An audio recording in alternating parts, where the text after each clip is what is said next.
Урматтуу аталар, кадыр барктуу ага-инилер, эжеке карындаштар. Бүгүнкү күнү коомчулугубузда ар бир ыймандуудун жүрөгүн өйкүп турган, ар бир ыймандуудун тынчын кетирип турган бир амал кескин түрдө өсүп жатат. Ал амал ажырашуу деген амал.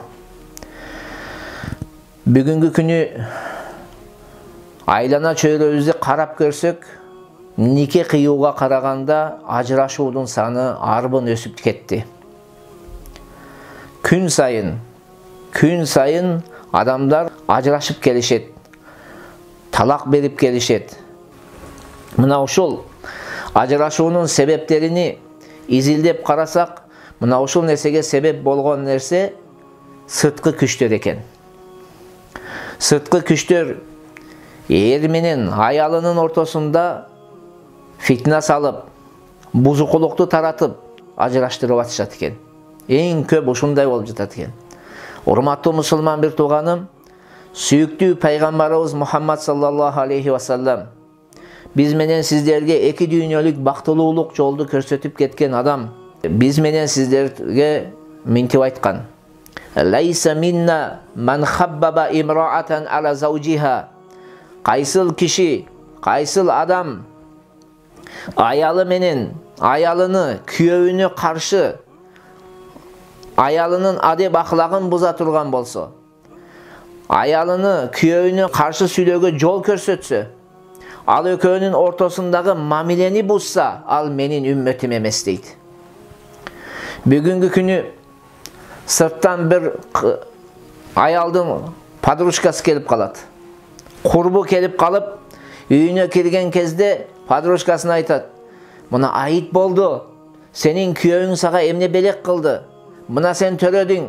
Сага кандай хадиясы бар эле? Сенин күйөөүң сенин кадырыңа жетпей жатат. Сенин баркыңды билбей жатат", деп мына ушундай бир бузукулук сөздөрдү аялдын кулагына куят.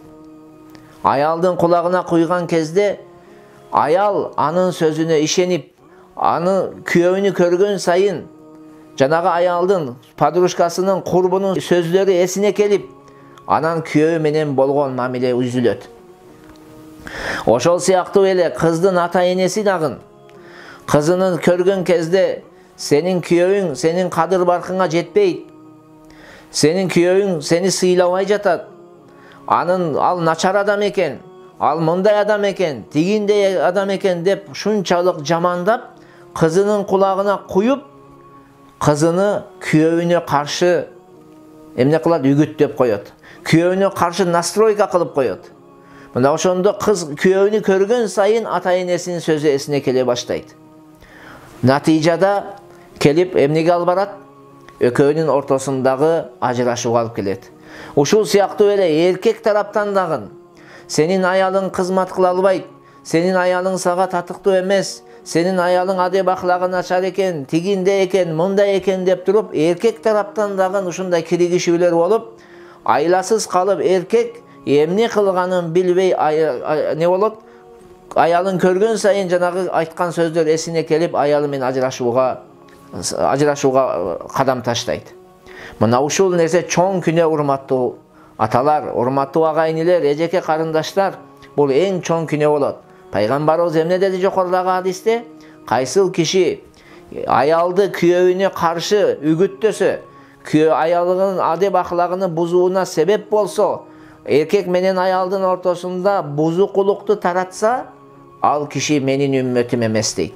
Ошондуктан келиңиздер, биз кыздарыбыздын, балдарыбыз, кызыбыз менен уулубуздун ортосундагы бүлгүнгө, ажырашууга, бузукулукка себеп болбой, тескерисинче кыздарыбызды жакшы тарбиялайлы, балдарыбызды жакшы нерсеге үгүттөйлү, экөөнүн башыны бириктирип, бул дүйнөдө бактылуу болуп жашап өмүр сүрүүлөрүнө биз салым кошолу.